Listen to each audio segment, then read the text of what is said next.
How could Amy Rose possibly know hope? As a young child, her parents separated, and she was not allowed to see her own mother. Every night I would cry for her, and eventually I couldn't even remember what she looked like or remember who she was, but I knew that I missed her and I needed her. Even worse, the new motherly figure in her life was angry, violent, and abusive. We had 30 minutes to eat with a timer put in front of us. We were beaten if we didn't finish in that time. I was the youngest, and I was always the one who couldn't finish, who couldn't eat the massive portions that she would give us. And I can still remember the feeling of the spoon hitting the back of my throat as she force-fed me. I hated food, I hated to eat. It just set up my whole lifetime, 30 years of anorexia. Abuse and molestation by multiple family members continued, pushing Amy to the brink. My first suicide attempt, I was 11 years old.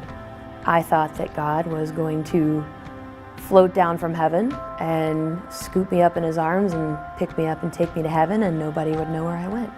That's what I thought suicide was. And when it didn't work, I was devastated, and I promised myself that I would not live past the age of 18. I started cutting around age 15, 16. Feeling the pain physically seemed to help the emotional pain.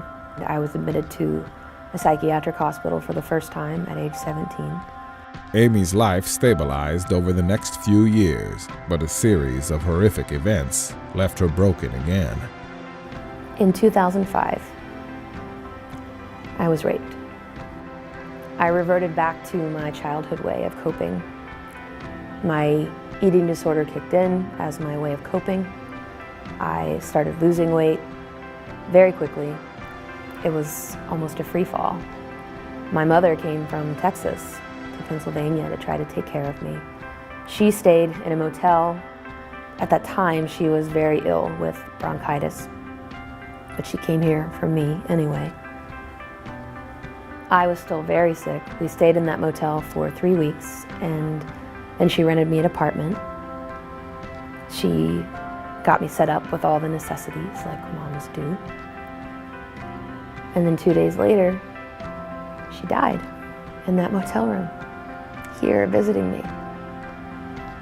I felt that she sacrificed her life for me. My friends were very concerned, and they packed a bag and they brought me to Philhaven's doorstep at 11:30 at night. I don't remember very much about my first few weeks in Philhaven, but something I'll never forget is on that very first night, the nurse led me to my room. She turned down my bed, and she actually tucked me in.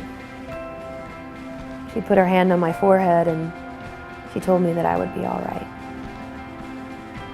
And I felt safe, probably for the very first time. With intensive inpatient and outpatient therapy and medication, Amy moved along her path to recovery. Philhaven is the first place that I found hope. They held hope for me until I could have it for myself. And I learned how to treat myself well, how to eat well, how to interact with others. Instead of every thought going through my head being something so negative and self-destructive, I learned how to